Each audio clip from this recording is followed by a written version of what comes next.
Bakwethu siyalamukela kuhlelo lothu amaviki wonke buza iBhayibheli likuphendula lamukelayo ngumfundisi uEsindlovu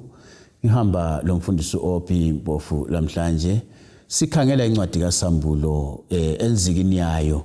sesifikile lapho okujule khona uSambulo 12 sisiyabamba ku14 enzikini khona phana ngithemba belilathi kuvike liphelileyo lizwile umfundisi echasisa ngicela ukubana ngingakamamukela umfundisi ngihle ngilinike inombolo zocingo ngoba lolu gwalo kulokho esikhuluma ngakho luza kusiza njalo silunika kungela mbadalo silunika mahala lubizwa uthiwa iGreat Controversy ngesilungu impikiswano enkulu ngesindebele ngithanda ukwamukela umfundisi uMpofu Ophi mfundisi yakwamukela siyabonga salibonani balaleli sithanda ukwamukelana njalo ehlelweni lethu lwale iviki lapho esifunda khona eBhayibhelini silibuza lona ngokwalo iBhayibheli sengathi ke uNkulunkulu angasenzela umusa asichasisele ilizwi lakhe silizwisise kuhle asiphela amandla okulilalela ezimpilweni zethu umfundisi Ophi Mpofu siyabonga mfundisi kakhulu kusichasisela le incwadi ngithemba abalaleli baphathiseka lapha basizwa bekhona incwadi kaSambulo ngo12 sikhangela amavesi alandelayo mfundisi lamhlanje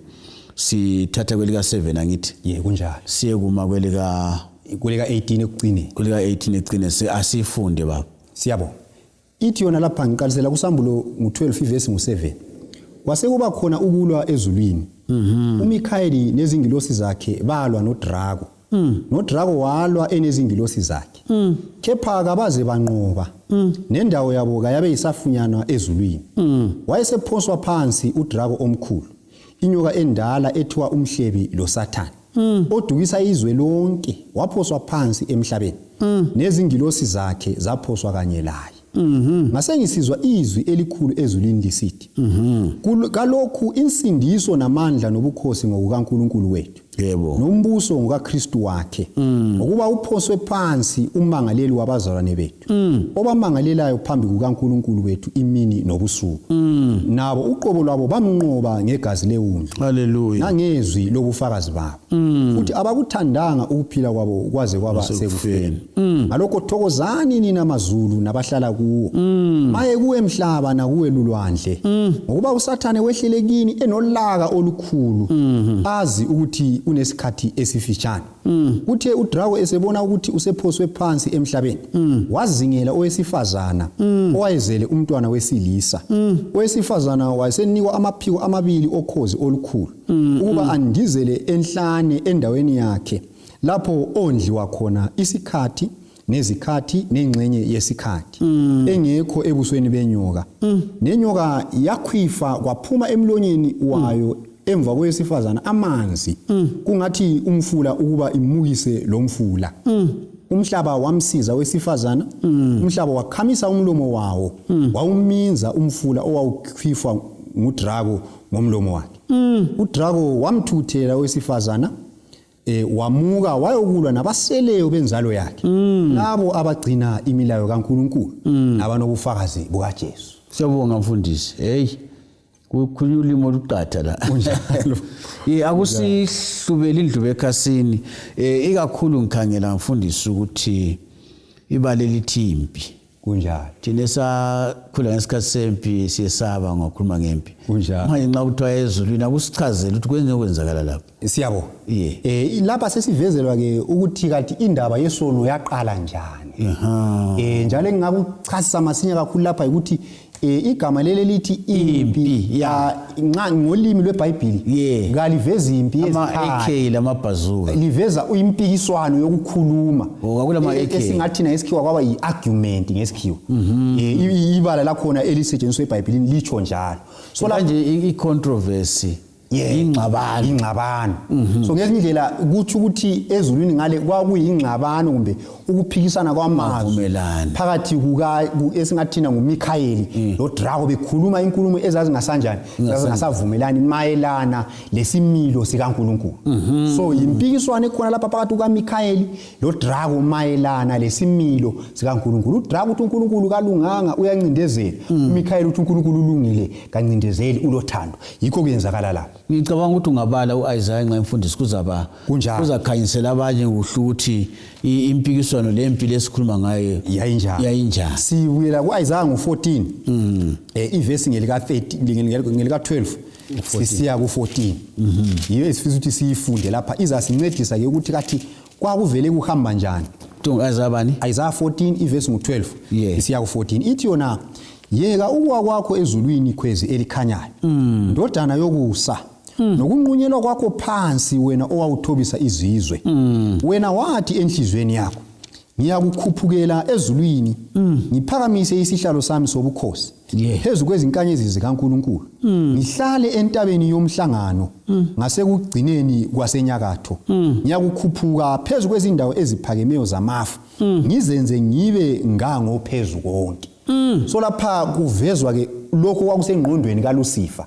into eyabangela ukuhlamuka kwakhe ezulwini. uLucifer wafisa ukuthi yena eyisidalwa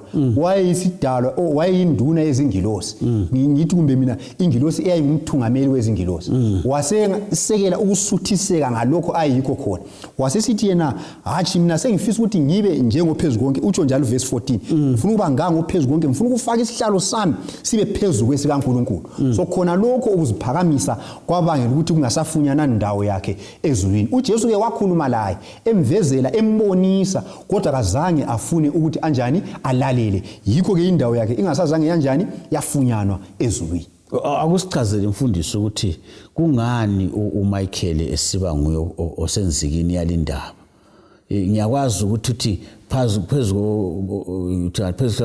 phezulu konke ngithi kodwa lapha kusambulo kuqanja uMichael kungaba khona yini ofuna ukusichazela khona ukuthi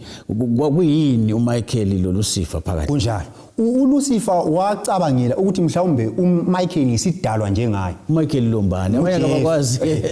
ngicisa ukuthinta siya phambili kuzavela. So uLucifer wathi ekhangele uJesu indodana kaNkulunkulu wasisithi kathi indaba uMichael ekhonzwa zingilosi mina kodwa kanjani kangivunyela ukunjani ukukhonzwa. So wasisithi lami ngifuna ukuya khona phana ngifuna ukwedlula obani uNkulunkulu. So wayesola isikhundla sikaMichael yikho uMichael sibona kunguye othungamelayo kule impi echasisela uDrago ukuthi uDrago kazanga kanjani kazanga avume. So uDrago ngathi mina waba lomhawu ngesikhundla sikaMichael. Uma singakadluli kungaba lesizathu yini kungani kusiba nguye uMichael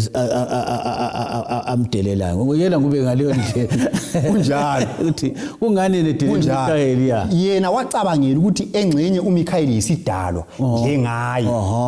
yena ngoba izingilosi zonke zidaliwe kodwa uMichael lo kadalwanga uNkulunkulu ozenza abe khona. Kodwa uLucifer yena wacabanga ukuthi uMichael uyakhonza engcelayo wayengekho ubaba eyedwa kodwa uJesu wayemchasela ukuthi uMichael lo kumbe mina ngikhona lo baba simunye akula sikhathi ubaba abakhona eyedwa mina nginjani ngingekho impi ekhona khona pha. Asesibuza ukuthi iminyaka emingaki impi yakhona kasinqaka sichaziselwa asivezelwa mfundisi siyabonga ukuthi usichazisele kanjalo ukukhona ufuna ukusivezela khona lapha ikakhulu ukuxoshwa kwakhe ezulwini siyabo so sihlulwa kwakhe singathi thina ke uSambulo ngo12 verse ngo7 siya ku9 ziveza ukuqala kwempilo ezulwini. Ungananzelela amagama asebenzayo lapha usebenza igama elithi Michael. Igama elithi Michael siyithola kakhulu ku Testament elidala lisebenza kakhulu uJesu nxa esiya empini ikakhulu engakabuyi ukuzozalwa lapha emhlabeni njengomuntu. So kukhulunywa lapha kuthiwa uMichael njalo uMichael ulwa lobani uMichael ulwa loDrago wengakabi uDrago lawe senguLucifer. So uDrago lo laye esayidini lakhe ulezingilosi izidalwa ezisezulwini lo Michael la esayidini lakhe kulani kulezingilosi. So kumele sinanzelele ukuthi impilo ekuvesi ngo7 siya ku9 yimpi eliwa ezulwini eliwa ngabahlala ngapi ezulwini kwaze kwafika ke esigabeni sokuthi uLucifer wehlulwa njalo kwehlulweni kwakhe kabazange bathathelwe induku kumbe imbhobho ukuthi baxoxwe ezulwini kodwa vele uNkulunkulu ngesimilo sakhe akula umuntu oyisoni ongayenelisa ukuhlala enkazinweni kaNkulunkulu. So uSathane ngenxa yenkani yakhe lokwehlulwa kwakhe kwakungasavumi ukuthi ahlale ebukhoneni bukaNkulunkulu lengilosi zakhe eziwile. Undisi indaba inzima ayinxa khona uzabuya kwindaba yokuthi maye kuye emhlaba sesiyakhona iyo leyo ukuthi abakhalela umhlaba ngobani kunjani utshoni konke khona ukuthi maye kuye emhlaba kutsho kithi la emhlabeni unjalo akusichazele mfundisi ukuthi kuhamba njani khona siyabo sisuke lapho ke sinanzela ukuthi uLucifer singathi thina kuvesi ngu7 usiya ku9 unqotshwa ngokwakuqala ezulwini na nxa esenqotshiwe ngokwakuqala ezulwini uyaphoselwa ngapi emhlabeni ngifisa ukuthi ngibale uvesi ngu10 ngisiya ku12 mfundisi ungakadluli ephoswe emhlabeni angithi lokho nokwadonswa umsila esike sakuthinta iviki elipheleleyo ukuthi wathi kabuyanga yedwa la wabuya lengilosi okuthiwa i1/3 of the angels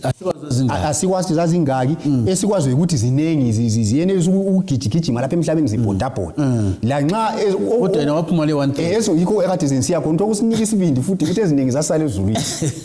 yizo ke ingilosi lezi i2/3 yasala ezulwini yizo ke ingilosi lezi okuthiwa ngamadimoni ngomoya ababi ezisebenza lo Sathane ukwenza imininingwane yakhe yonke emhlabeni ezabuya lapha so uSathane singathina usenqotshwe 1-0 ezulwini right singakubeka ngaleyo ndlela ukwenza ukuthi engcenye kuzwakale lula uvesi ngu10 usiya ku12 ibisisithi yona ngase ngisizwa ilizwi elikhulu ezulwini lisithi kulokhu insindiso namandla nobukhosi ngokukaNkulunkulu wethu nombuso ngokaKristu wakhe ngokuba uphoswe phansi umangaleli wabazalwane bethu owamangalelayo phambi kukaNkulunkulu wethu imini lobusuku nabo uqobo lwabo bamnqoba ngegazi lewundlu nangezwi lobufakazi babo futhi abakuthandanga ukuphila kwabo kwaze kwaba sekufeni alokho thokozani lina mazulu labahlala kuwo kodwa maye kuwe emhlaba nakuwe lwandle ngokuba uSathane wehlelekini enolaka olukhulu esazi ukuthi isikhathi sakhe sifitshane ungananzelela lapha ulimi osulusebenzele lapha uzathola ukuthi igama elithi Mikhaeli seliguqukile ngithi mina igama elika Jesu seliguqukile so kusebenza igama elithi lona uKristu khonokho kusifundisa olunye ulutho ukuthi ngezinye indlela igama lelithi Kristu yiligama elithi uMesiya igama lokusindisa so lapha kuvesi ngu10 siya ku12 sokukhulunywa ngempi uSathane ayilwa noJesu uJesu esesemhlabeni esenguKristu esegqoke ibhachi lika Mesiya elokusindisa abantu ngezinye indlela lapha kukhulunywa ngezehlakalo ikakhulu ezenzakala uJesu esifa esiphambanweni kuvesi ngu10 siya ku12 yikuzananze ukuthi lapha ibizo lakhe usenguKristu ngasanqobi lezingilosi kathesi kodwa senqoba labantu ithi yona kuthiwa abantu laba bamnqoba abangcwele bakaNkulunkulu bamnqoba ngegazi lewundlu legama futhi lokuthi iwundlu yilesi lisebenza kathesi lisithi ukuthi uJesu kathesi sesenza umsebenzi wokuchitha igazi lakhe elichithela izoni mana mfundisi kulento emnandi ungayidluli masinyane kumele sinambithe uthi ngale wanqoba lezi ngilosi kunjalo lapha usenqoba labantu bakhe leyo ndaba imnandi kunjalo so singabe siyifine sithi kulezi zinto ezintathu ezulwini ngale uSathane uyanqotshwa nguMikhaeli lapha emhlabeni unqotshwa nguKristu esiphambanweni okwesithathu unqotshwa kwesithathu yikunqotshwa kwakhe ngabangcwele sebemnqoba beloKristu so ngezindlela uSathane unqotshwe zonke indawo ngesikhiwa abantu unqotshwe home and away so kala chance kumele sikunanzelele khona lokho so lapha okunye futhi oqhatheleyo sikunanzelela uzananzela ukuthi uJesu elapha emhlabeni kulamanye amazwi awakhulumayo wathi yena ngibone uSathane isiwa njengombani yenya ikhuphula abanye babezibuza ukuthi uSathane uwa kangaki ezulwini so ngezinye indlela kusuke uvesi ngu7 usiya ku9 uSathane enqotshwe okwakuqala wayesavunyelwa ukuthi abuyele ezulwini ungabala incwadi kaJobe ngale uJobe ku1-2 siyabona uSathane ehlezi ezulwini ngale uNkulunkulu lomhlangano lamadodana akhe ebuzwa ukuthi uvela ngale ethi ngivele uzulazulweni so wayesavunyelwa ukubuyela ezulwini kuze kufike isikhathi uJesu afa khona esiphambanweni so uJesu nxa wayekhuluma ngokuwa kukaSathane njengombani wayesekhuluma ngokuxotshwa kwakhe kwesibili ezulwini esiphambanweni so lapha nivizo eseselayo wayesafika khona ezulwini esenza into imininingwane yakhe esesifa ke esiphambanweni laphana ingilosi ezasala ezulwini ngale yizo esezimemezela la kuvesi ngo12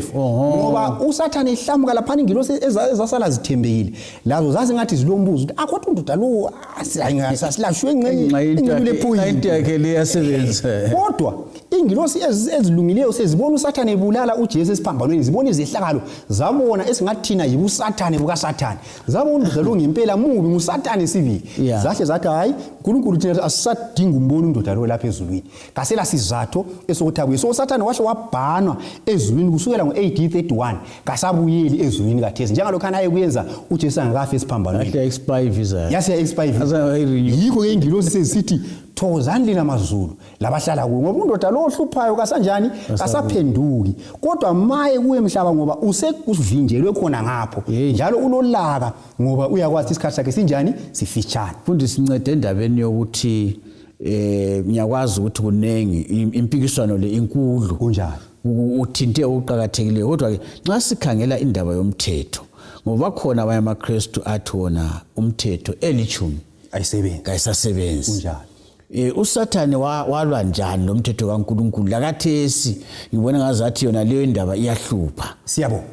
uSathane okunye akukhuluma ephikisana noJesu ukuthi athi yena thina sizingilosi asidingi umthetho kawufunakali uNkulunkulu ufaka umthetho ngoba ufuna ukwenza njani ufuna ukuncindezela abantu ukuthi bangakhuli bafike ebukhulwini antu uyabona indaba so umthetho kaNkulunkulu siubona usiba yinziki empikiswaneni le enkulu phakathi kukaSathane lobani noJesu so ngezinye indlela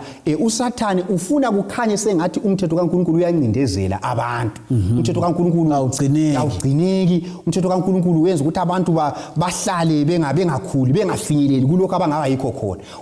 usungayilondi indaba uzuyehambela kuGenesis 3 ngale lapha athi khona uNkulunkulu uyakwazi ukuthi lingahlahla lizavuleka amehlo into ezinjengazona lezo so uSathane ufuna ukuletha umfanekiso kaNkulunkulu njengoNkulunkulu oncindezelayo ongafuna abantu bavule amehlo abantu abaningi namhlanje bacabanga ukuthi mhlawumbe even kuye church even ugcina umthetho kaNkulunkulu yikuvaleka amehlo abaningi bakunanzelela sekulethi sebelinyazwe isono ukuthi ugcina umthetho kaNkulunkulu kuvikela thina njengezidalwa zakhe umfundisi khonapho singakadluli nyasikhathi singasesigijima kodwa ngifuna ukuthi sikucindezele ukuthi bakhona labanye abafundisa khonokho kunjani akula ngozi yini ukuthi siphinda wona lana amanga kaSathane kunjani edukisa ingilosi ezulwini sedukisa abantu sike sakuthinta ukuthi udukisa ngomsila udukisa ngamanga antu yabona kathesi ivangeli selithunyelwa ngelokuthi nxa umuntu efelwe nguJesu esiphambanweni umthetho kawusanjani awusasebenzi kukanti ukufa kukaJesu esiphambanweni yikho kuveza ukuthi umthetho uyasebenza awuguquleki ngoba abantu sebewonile uNkulunkulu wayelama option amabili ukuthi njengoba sebewonile yekela ngitshintshe umthetho wami uhambelane labantu abasemumweni okwenze njani ubona kodwa ngenxa ukuthi umthetho kaNkulunkulu awuguguleki uthi owonile kumele afe uNkulunkulu wathi kulokuthi ngiguqule umthetho wami ngangcono ngithumele indodana yami iye kufa isuthise lokho okudingwa yikulunga kwami kumbe yikulunga kukaNkulunkulu yikho uJesu wafa esiphambanweni ukufa kwaJesu esiphambanweni yibufakazi obukhulu kulakho konke ukuthi umthetho kaNkulunkulu awuguquleki thina kuphela kumele sibekwazi ukuthi umthetho kasiwugcina ukuthi sisindiswe kodwa siwugcina ngoba sisindisiwe njalo uNkulunkulu siyamthanda nasi indaba mfundisi nasi indaba iphinda le eminyaka eyi-1260 be-42 months akusichazele ngamafitshane sike sayithinta kodwa ke kuhle sidlule phezukwayo siyabonga uvesi ngu-13 siya ku-14 ithi yona kuthe uDrago esebona ukuthi usephoswe phansi emhlabeni wazingela owesifazana owayezele umntwana wesilisa sokuphinda indaba liyana esikhulume ngakuthi umntwana wesilisa nguJesu uJesu uzalelwa ngaphi ebandleni so uSathane sezingela owesifazana ibandla likaNkulunkulu ibi sisithi yona owesifazana wasenikwa amaphiko amabili okhozi olukhulu ukuba andizele enhlane endaweni yakhe lapho ondliwa khona okwesikhathi izikhathi lengxenye yesikhathi lapha sokuthiwa uNkulunkulu wancedisa ibandla amaphiko lami ukuthi uNkulunkulu wancedisa ibandla lakho ukuthi kulokuthi abantu bayekele ukukhonza uNkulunkulu wabancedisa ukuthi bayekhonza becatshile enkangala bakwenza okwesikhathi esinganani isikhathi izikhathi lengxenye yesikhathi esikhiwithi yona times and half time abafundi beBhayibheli bavumelana ukuthi isikhathi umnyaka owodwa izikhathi iminyaka emibili ingxenye yesikhathi ingxenye yomnyaka so izikhathi lezikhathi lengxenye yesikhathi is 3.5 years